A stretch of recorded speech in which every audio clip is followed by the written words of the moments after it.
Welcome to Annie Stories. In today's video, I'll be reading The Hut in the Forest from the Brothers Grimm book. Join me in this reading to learn what secret this hut hides. So without further ado, let us begin. The Hut in the Forest. A poor woodcutter lived with his wife and 3 daughters in a little hut on the edge of a lonely forest. One morning, as he was about to go to his work, he said to his wife, "Let my dinner be brought into the forest to me by my eldest daughter, or I shall never get my work done. And in order that she may not miss her way," he added, "I will take a bag of millet with me, and strew the seeds on the path." When therefore the sun was just above the center of the forest, the girl set out on her way with a bowl of soup. But the field sparrows and wood sparrows, larks and finches, blackbirds and siskins had picked up the millet long before, and the girl could not find the track. Then, trusting to chance, she went on and on until the sun sank and night began to fall. The trees rustled in the darkness, the owls hooted, and she began to be afraid. Then in the distance she perceived a light which glimmered between the trees. "There ought to be some people living there who can take me in for the night," thought she, and went up to the light. It was not long before she came to a house, the windows of which were all lighted up. She knocked, and a rough voice from the inside cried, "Come in." The girl stepped into the dark entrance and knocked at the door of the room. "Just come in," cried the voice, and when she opened the door, an old gray-haired man was sitting at the table, supporting his face with both hands, and his white beard fell down over the table almost as far as the ground. By the stove lay 3 animals, a hen, a cock, and a brindled cow. The girl told her story to the old man and begged for shelter for the night. The man said, "Pretty little hen, pretty little cock, and pretty brindled cow, what say ye to that?" "Dukes," answered the animals, and that must have meant, "We are willing," for the old man said, "Here you shall have shelter and food. Go to the fire and cook us our supper." The girl found in the kitchen abundance of everything, and cooked a good supper, but had no thought of the animals. She carried the full dishes to the table, seated herself by the gray-haired man, ate and satisfied her hunger. When she had had enough, she said, "But now I am tired. Where is there a bed in which I can lie down and sleep?" The animals replied, "Thou hast eaten with him, thou hast drunk with him, thou hast had no thought of us. So find out for thyself where thou can pass the night." Then said the old man, "Just go upstairs, and you will find a room with 2 beds. Shake them up, and put white linen on them, and then I too will come and lie down to sleep." The girl went up, and when she had shaken the beds and put clean sheets on, she lay down in one of them without waiting any longer for the old man. After some time, however, the gray-haired man came, took his candle, looked at the girl, and shook his head. When he had saw that she had fallen into a sound sleep, he opened a trap door and let her fall down into the cellar.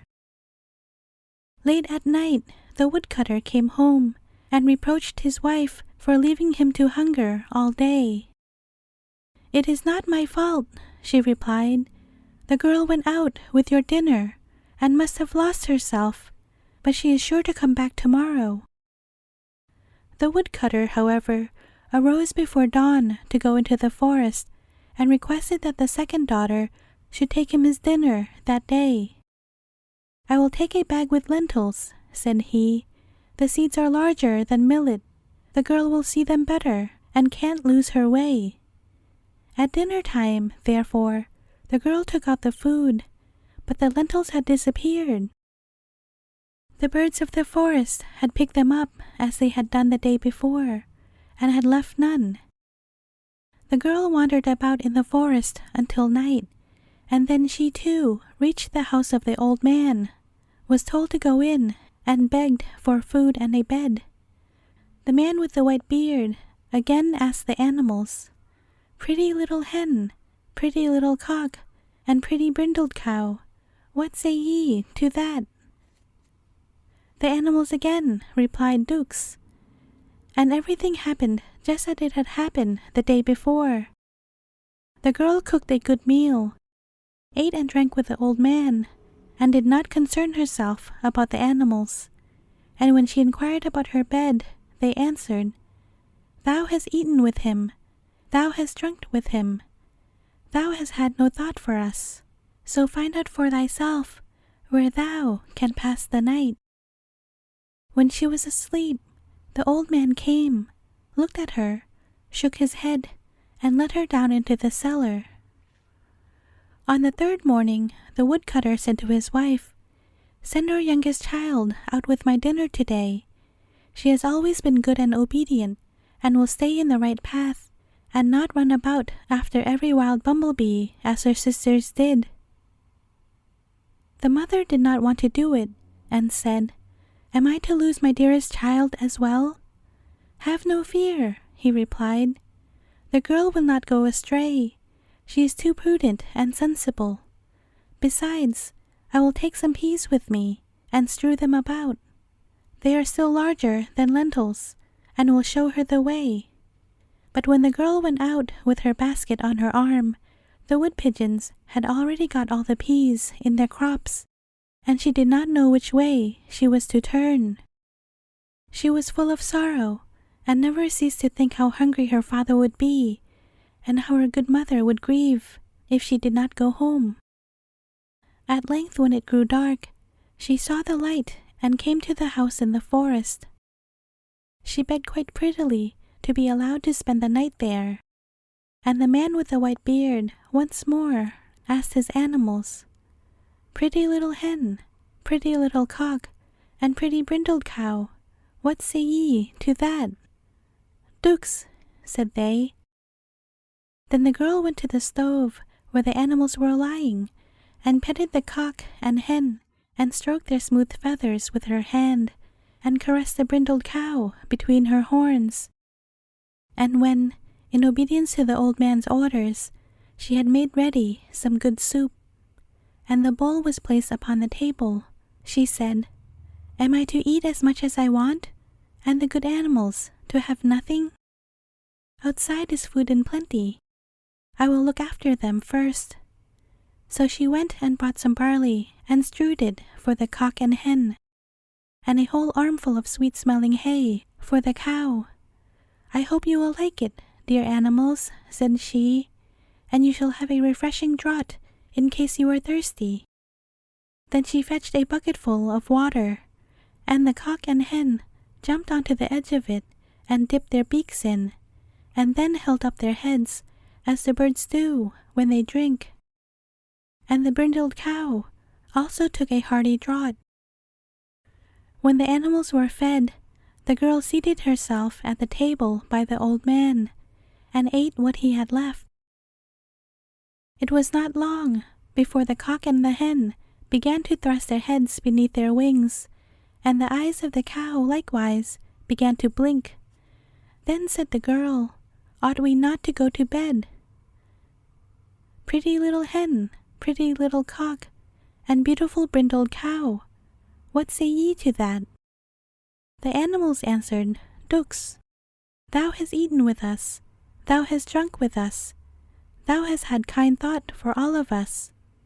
We wish thee good night."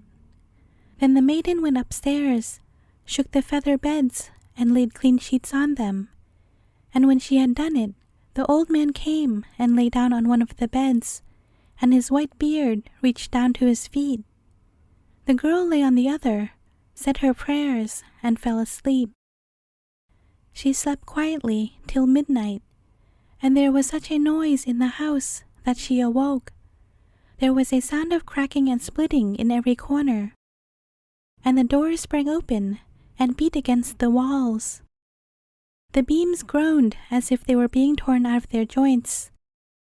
It seemed as if the staircase were falling down, and at length there was a crash, as if the entire roof had fallen in. As however, all grew quiet once more, and the girl was not hurt. She stayed quietly lying where she was, and fell asleep again. But when she woke in the morning with the brilliancy of the sunshine, what did her eyes behold? She was lying in a vast hall, and everything around her shone with royal splendor. On the walls, golden flowers grew up on a ground of green silk. The bed was of ivory, and the canopy of red velvet. And on a chair close by was a pair of shoes embroidered with pearls. The girl believed she was in a dream, but 3 richly clad attendants came in and asked what orders she would like to give. "If you will go," she replied, "I will get up at once and make ready some soup for the old man, and then I will feed the pretty little hen and the cock and the beautiful brindled cow." She thought the old man was already up and looked round at his bed. He, however, was not lying in it, but a stranger.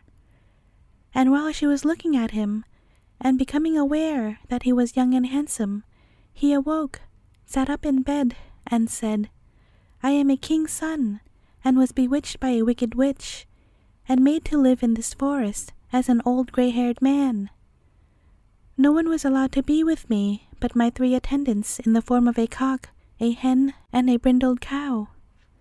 The spell was not to be broken until a girl came to us whose heart was so good that she showed herself full of love, not only towards mankind, but towards animals.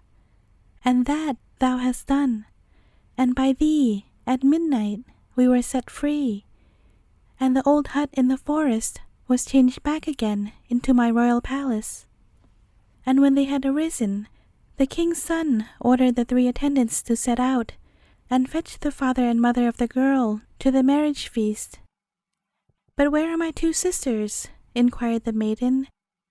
"I have locked them in the cellar, and tomorrow they shall be led into the forest and shall live as servants to a charcoal burner until they have grown kinder, and do not leave poor animals to suffer hunger."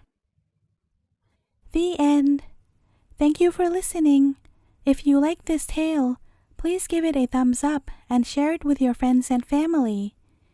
Thanks for all your support, and I will see you again tomorrow with another story.